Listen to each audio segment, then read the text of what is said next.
Europe 1, bien fait pour vous. Les tendances. Adèle Alaoui, c'est à vous de jouer. Vous avez enfilé votre tablier aujourd'hui pour nous apprendre à cuisiner des légumes qui ne sont pas hyper sexy tout de même, soyons honnêtes. Les légumes, c'est pas très sexy, les légumes d'hiver. Mais avant, j'aimerais parler du mois de février. On est d'accord, le mois de février, il sert à rien. Le mois de février, parfois c'est 28 jours, parfois c'est 29. C'est après les fêtes, c'est avant le printemps, il se passe rien. Les nuits sont très longues, il fait froid. La seule plante de saison, c'est le mimosa. C'est beau le mimosa, mais c'est une plante. Vous avez remarqué, elle dure un jour. Ah mais oui, et après ça meurt. Ça ressemble plus à rien. Ma mère a dit un truc très juste.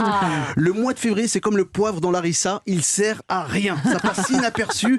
Si on pouvait raccourcir le mois de février, en faire juste un week-end, ce serait top, et on passera directement au printemps. Ah mais c'est tellement une bonne idée. Alors, il y a des choses intéressantes quand même au mois de février, parce que là vous nous avez plombé l'ambiance quand même. Évidemment, il y a des choses intéressantes. Alors il y a les légumes d'hiver, mais on n'a pas envie de cuisiner trop compliqué, il faut les éplucher. Pas évident car ils sont tous tordus. Je sais pas, le topinambour, le céleri. Je pense que Julien n'a jamais épluché un topinambour de sa vie. Vous savez pourquoi ? Parce que c'est trop compliqué, le truc il est pas dans le bon sens. C'est comme le gingembre. Alors moi j'ai une petite astuce, vous y allez à la cuillère, vraiment, et vous frottez avec la cuillère la peau et ça s'enlève tout seul. Alors pas évident à éplucher, c'est plein de terre parce que c'est aussi des racines. Le céleri, le bout du céleri, c'est plein de terre. Alors c'est moche, mais c'est bon. Mais j'avoue, c'est bon la terre. C'est bon la terre. Non, pas la terre. Bah non, c'est bon, il y a la terre, mais c'est bon. Bon bah je sais pas, moi j'ai jamais. Mais non, faut enlever la terre. Alors même si ça manque de chaleur, les légumes et les fruits sont pleins de vitamines. Donc pour braver le froid, le corps a besoin de plus de calories, de nutriments, de vitamines et de minéraux. Alors pour les légumes, il y a les carottes, il y a les choux, il y a le céleri, il y a l'endive, il y a la mâche, il y a les poireaux, les pommes de terre.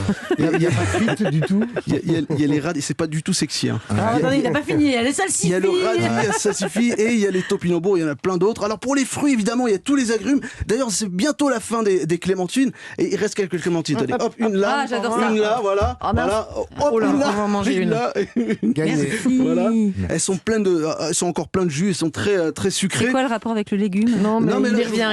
Je vous parle un peu aussi des fruits. Alors il y a évidemment les fruits exotiques en hiver, il y a les fruits exotiques. Donc il faut faire des kilomètres pour aller chercher des ananas, des litchis et des mangues. Alors aujourd'hui, je vais vous faire une recette vraiment simple, une recette d'hiver, une salade d'hiver, qui n'a pas besoin de demander de la cuisson. Alors pour cette recette, il vous faut des carottes. Tout le monde a des carottes. Ouais, ça c'est bon. Des choux rouges. Alors le chou rouge, c'est hyper simple. Alors, on a aussi du chou blanc, si vous voulez. Il y a des figues séchées. Il y a une poignée de noisettes grillées. Moi, j'ai fait un petit mélange. Il y a des petites amandes dedans. Il y a des raisins secs. Il y a une demi-botte de coriandre. Une cuillère à soupe de mélasse de grenade. Est-ce que vous connaissez la mélasse ? Jamais, non. Qu'est-ce que c'est ? Genre de sirop de grenade très acide. Ça se trouve facilement, c'est ce que j'ai là. Ouais, ça se trouve facilement. Et l'avantage de cette bouteille, elle reste 1 an. J'avais jamais vu ça. Dans l'assaisonnement, c'est hyper bon. Il vous faut un peu de sauce soja et de l'huile de sésame. Moi j'ai tout chez moi. C'est petit assaisonnement pour faire sa sauce et sa vinaigrette. Alors vous allez voir, moi je vais vous la préparer comme ça en direct sur le plateau. C'est génial. Donc on prend un petit saladier comme ça, on a râpé la carotte et le chou rouge. Alors hyper simple, vous prenez une râpe à fromage et vous obtenez ces petits légumes râpés, légumes d'hiver. Alors là l'avantage c'est que c'est une recette d'hiver mais froide, donc on n'a pas besoin de cuisson, donc ça va faire... on va gagner du temps. Donc salade il y a carottes, il y a chou rouge râpé. En lamelles là. Dessus on va mettre des petites noisettes comme ça, paf, allez hop. Petites noisettes, des petites amandes, des petits raisins secs. On va prendre un peu de coriandre fraîche. Je sais pas, vous aimez la coriandre ou pas ? J'adore. Voilà, on va couper ça. C'est qui tout double la coriandre, il y a des gens qui détestent. Moi j'adore ça, la coriandre. Hop, c'est frais, j'en mets partout. Et si on n'aime pas, on met quoi ? On met du persil. D'accord. Ouais, c'est bien. Et donc on va émincer finement comme ça la coriandre. Voilà, c'est la première fois que je fais une recette comme ça en direct à la radio. C'est agréable, hein. Voilà, on met la petite coriandre comme ça dessus, là, sur la petite carotte. Ah, vous y allez pas avec le dos de la cuillère, vous en mettez beaucoup. Ah, j'adore ça, moi, la coriandre, c'est très parfumé. Il n'y en a jamais trop. On appelle ça le persil arabe d'ailleurs. Ah ouais. Donc coriandre, noisettes, amandes, raisins secs, carottes, céleri, qu'est-ce qu'il faut d'autre ? Ah voilà, donc je passe à la sauce soja. Ouais. Pas besoin de sel, donc on assaisonne directement. Comme ça, l'équivalent d'une cuillère à soupe, voilà. Là, on change de continent quand même. On prend. Le soja, on est passé en Asie là. Là, on part dans le Moyen-Orient avec cette mélasse. De grenade, donc. Grenade, ouais. Ça, on dirait du balsamique. Ouais, on dirait du balsamique. C'est acide et ça apporte. On dirait même du velours de balsamique, je trouve. Très bien, ouais. Balsamique réduit, c'est hyper bon. On en met. Moi, j'en mets partout maintenant. J'ai découvert ça avec le livre Jérusalem d'Ottolenghi et j'en mets vraiment partout. Un peu d'huile de sésame pour parfumer tout ça, comme ça. Voilà, et on mélange cette petite salade. Voilà, vous faites ça le soir. C'est vrai que c'est pas mal. Hyper agréable. Le soir, c'est une bonne petite recette, ça. Alors attendez, je vais ramener des petits bols. Voilà, hop. C'est très léger en tout cas. Ouais, ça vous plaît, j'adore. docteur Aurène Marco? Moi, j'ai l'impression que je vais rajeunir avec cette recette. C'est vrai. C'est vrai. Mais c'est plein de vitamines. Il y a plein de Dans la vitamines. carotte, là, on aime. Hein. Un peu de En plus, ça carotte. rend aimable, donc c'est parfait. Mais moi, C'est vrai, ça, j'aimerais ou bien, je sais que ça n'a rien à voir, hein, mais je voudrais faire une soupe de topinambour. Comment je fais? Une soupe de topinambour. Alors, ça, c'est hyper facile. Là, vous n'avez pas besoin de les éplucher pour la soupe. Ah, Prenez les parfait. soupes, les topinambours, vous les frottez pour enlever l'excédent de sable. Vous mettez ça dans un jus de légumes. Ça existe, les petits carrés de légumes. Oui, là. sûr. Vous faites 1 litre à peu près pour 1,5 kg de topinambour. Vous mettez un peu de gingembre dedans, un peu d'ail, un peu d'oignon, du sel, du poivre, et vous mixez. Et à la fin, vous mettez une grosse noix de beurre de 200 grammes. Je vais Parce faire que ça c'est bon, le ce soir. beurre. C'est pas une noix, là. 200 grammes, c'est la plaquette. C'est une bonne idée de mélanger le topinambour et le gingembre. Encore C'est une bonne hyper idée. bon. Hein. Tenez, regardez. Je vous distribue ces petites. Et c'est hyper bon la soupe de topinambour. C'est un goût d'artichaut, le Ah ouais, moi, topinambour. j'adore le Et avec les topinambour. vieux légumes, qu'est-ce qu'on peut faire encore comme ou les légumes moches comme soupe? Alors, on peut. Pourquoi on vous voulez peut- faire que des on peut- soupes, Non, hein mais on peut les laisser crus. On peut juste les prendre comme ça, les c'est éplucher, les passer dans une mandoline qui soit très C'est fin bon. pour faire un carpaccio comme ça de céleri, de salsifis, de topinambour. Et on vient comme Délicieux. ça agrémenter d'huile de sésame, de citron pressé et pourquoi pas de l'aneth comme ça ciselée par-dessus. Et c'est très bon. Ces petites. Je vais refaire ça des chez moi. hein. petites C'est tuiles comme ça excellent, de cette salade. légumes de saison. C'est bon, hein. C'est génial. Ouais. L'huile de C'est- sésame, c'est délicieux. C'est hein. délicieux, c'est croquant, ça demande pas de cuisson, donc c'est assez rapide et tout le monde va aimer.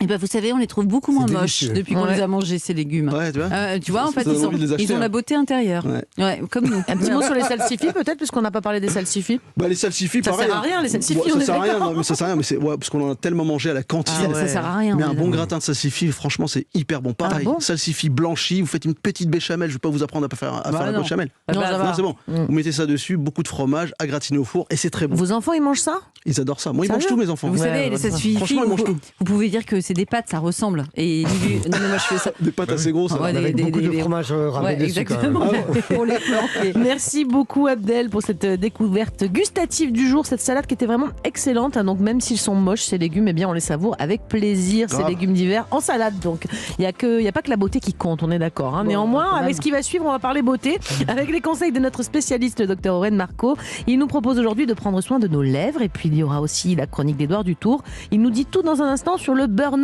sexuel. Je ne sais pas si on peut dire que c'est tendance. En tout cas, on va essayer de ne pas en arriver là. Alors à tout de suite sur Europe 1. 11h30 sur Europe 1, bien fait pour vous. Mélanie Gomez et Julia Vignali.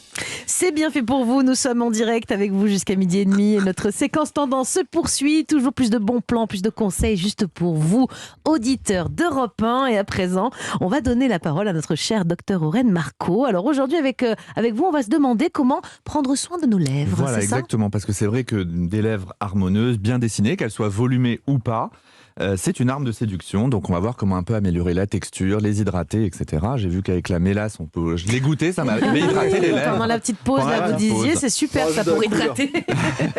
Donc entretenir, ça ne veut pas forcément dire augmenter le volume. Donc il y a des gommages, des petites exfoliations qu'on peut trouver dans le commerce, ou des masques à lèvres, ou carrément des crèmes hydratantes pour les lèvres, tout existe.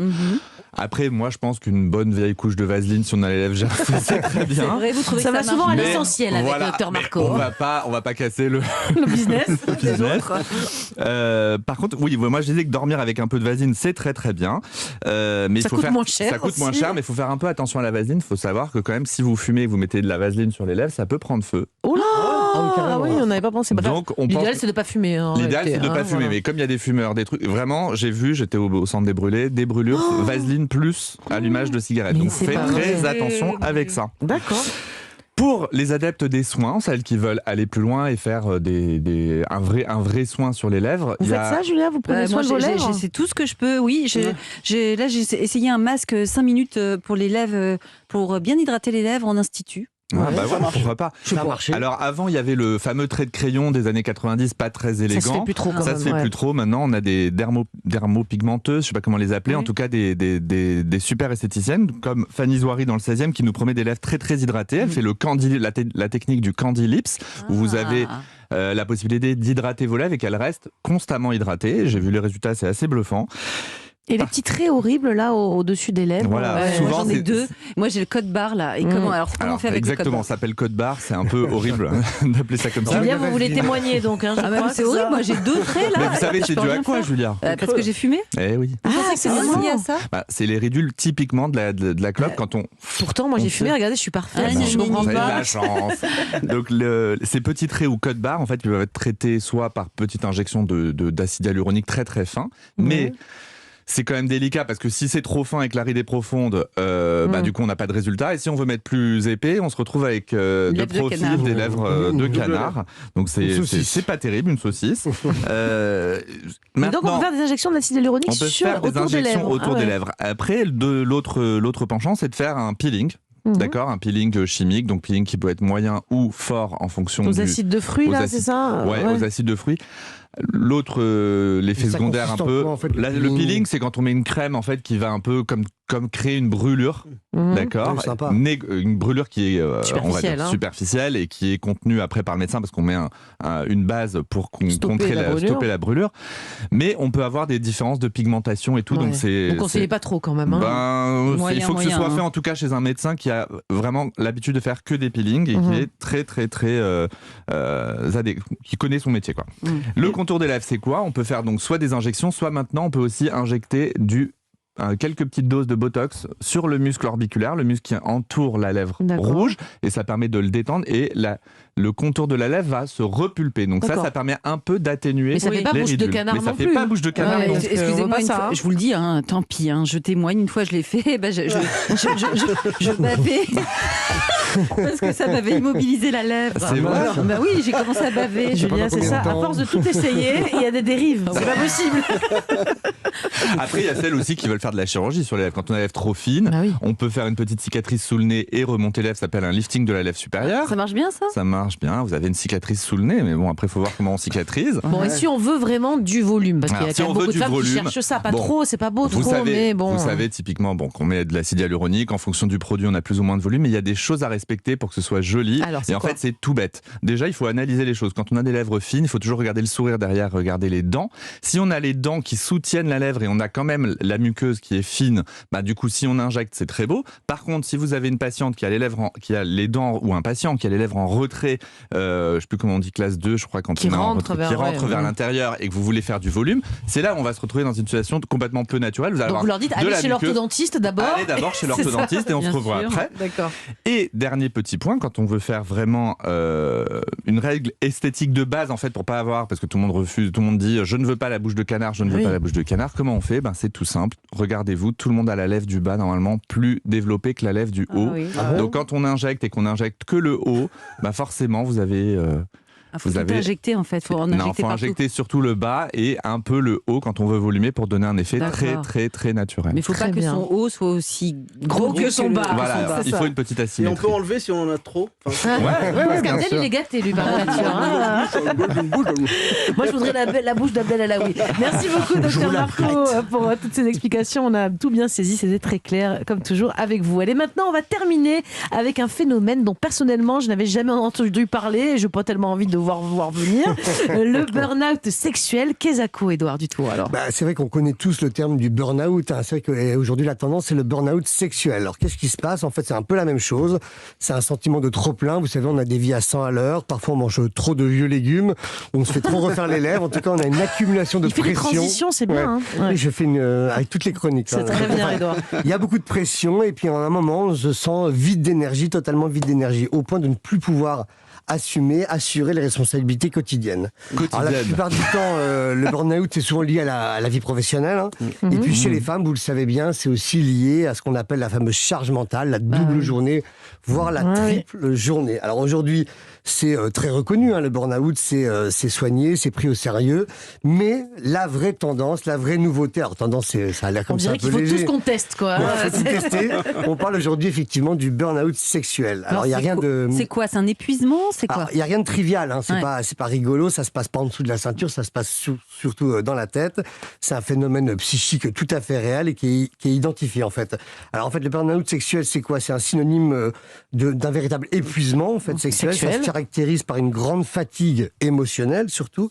et qui a donc pour conséquence une importante baisse de la libido. Mais comment ça peut arriver dans notre vie, ce burn-out sexuel ? En fait, c'est compliqué, c'est complexe, ça peut découler de plusieurs choses qui se combinent. Donc c'est un mélange de stress, d'accumulation de tâches quotidiennes, et tout ça devient un moment difficile à surmonter, à tel point que le sexe devient une corvée. C'est quand même un peu dommage, à la place d'un plaisir, en fait. Mais j'ai l'impression que vous racontez la vie de toutes les femmes, là, non ? C'est très bizarre. Parlez pour vous, moi ça va très bien. Non, mais je veux dire, parfois on est épuisé, il y a tellement de trucs à faire. Mais c'est pour ça que ce terme est... En fait, avant, il n'y avait pas de nom à ce truc-là. En fait, il n'y avait pas de nom, mais on connaît tout ça. Ça s'appelait la migraine. Et concrètement, c'est quoi les signes du burn-out sexuel ? Attendez, le docteur voulait dire quelque chose, Non, parce que j'essayais de comprendre si c'était un épuisement lié au fait qu'on en a trop fait auparavant, ou si c'était lié au travail, au stress de la vie quotidienne. C'est plutôt lié à d'autres phénomènes, c'est-à-dire le travail, la famille, c'est très la différent. surcharge, la pression, en fait. Voilà, c'est pas tellement quelque chose qui est lié à la pratique sexuelle. Pas comme vous, cher docteur. Et comment on s'en rend compte qu'on souffre de ça ? C'est quoi les signes, Edouard ? Déjà, il y a normalement une baisse. Alors, regardez si vous cochez les... Il y a une baisse assez notable de la fréquence des rapports sexuels. Alors, c'est vrai que chacun, il n'y a pas de chiffres, etc. Mais si vous sentez que par rapport à d'habitude... Attention, si vous faites moins d'une fois, il va nous donner un chiffre, ça va faire flipper tout le monde. Non, mais il n'y a pas de chiffres, mais c'est que vous savez très bien quand par rapport à votre habitude... On est en dessous du rythme de croisière. Vous êtes en dessous de votre rythme habituel, exactement. Alors, ça peut se décliner de plusieurs manières. Évidemment, au lit, vous avez moins envie de faire l'amour, mais plus loin que ça, parfois vous avez moins envie de rentrer en relation avec des gens. Même parfois, une drague, un café, un rendez-vous, un dîner amoureux, même ça vous épuise d'avance. Donc c'est plus large, c'est dans la sphère intime globale. Parfois, on préfère regarder Netflix que d'aller à un rendez-vous. Voilà. Mais j'ai l'impression que vous racontez la vie de toutes les femmes. Mais c'est bien parce que c'est décomplexant, en fait. C'est lié à la fatigue, à la lassitude, au stress, à l'angoisse. Et en fait, c'est à peu près les mêmes critères que le burn-out, mais ça a des conséquences jusque dans votre chambre. Édouard, je ne sais pas si vous savez, notre émission, elle s'appelle Bien fait pour vous. Oui. Donc en général, on a bien donné des solutions. Comment y remédier à ce burn-out sexuel ? On peut y remédier, évidemment, comme pour le burn-out. En fait, déjà, il est conseillé de faire un petit point sur sa vie. Sa vie intime, sa vie professionnelle, dans quel état d'esprit on est en ce moment. Et puis, en fait, il faut plutôt penser à la pression, au stress, et moins se dire je suis pas assez, comme ci, comme ça au lit. C'est vraiment quelque chose qu'il faut déculpabiliser, regarder l'ensemble de sa vie. Après, on peut aussi surtout penser à ses besoins émotionnels. Faut pas négliger sa santé mentale. Vous savez, aujourd'hui, on parle beaucoup de santé mentale, alors que dans la vie, il y a la performance, il y a le boulot, il y a l'argent, il y a plein de choses, etc. Les lèvres gonflées. Et en fait, parfois, il faut se dire... les légumes d'hiver. Les légumes d'hiver aussi, ça peut être déprimant parfois. Et parfois, plus important que ça, il faut s'arrêter un petit peu sur son état d'esprit, comment on va, comment vont nos émotions. En pensant que les légumes d'été reviendront. Voilà. C'est joyeux. Moi, en pensant à ça, j'ai ma libido qui remonte. Vous voyez, c'est dingue. Elle pense tomate et aubergine et tout de suite, ça va mieux. Mais c'est pas grave, en fait, Edouard. Mais non, c'est pas grave du tout. En gros, il faut renouer. Ça se soigne, ça s'arrange en tout cas. En fait, il faut renouer avec l'autre. En fait, le sexe, plus on en fait, plus on a envie. C'est vrai. Donc, le truc, c'est que quand on est sur la pente descendante, c'est un peu difficile. Mais on a le droit aussi d'être sur la pente descendante, on a le droit aussi de se dire en ce moment, on a moins envie. Voilà. D'accord. Le principal, c'est de renouer en fait avec soi-même, parce que si on n'a pas renoué avec soi-même, on peut pas renouer avec les autres. Avec les autres, voilà. Donc en fait, il faut. Pourquoi je mets au pluriel, je sais pas. Il faut s'accorder de la tranquillité, de l'harmonie. Il faut renouer avec son corps. Et pas se mettre la pression. Mais ça non, va. voilà. Si on préfère aller à la piscine, on va à la piscine. Voilà. D'accord. Une bonne piscine et ça repart.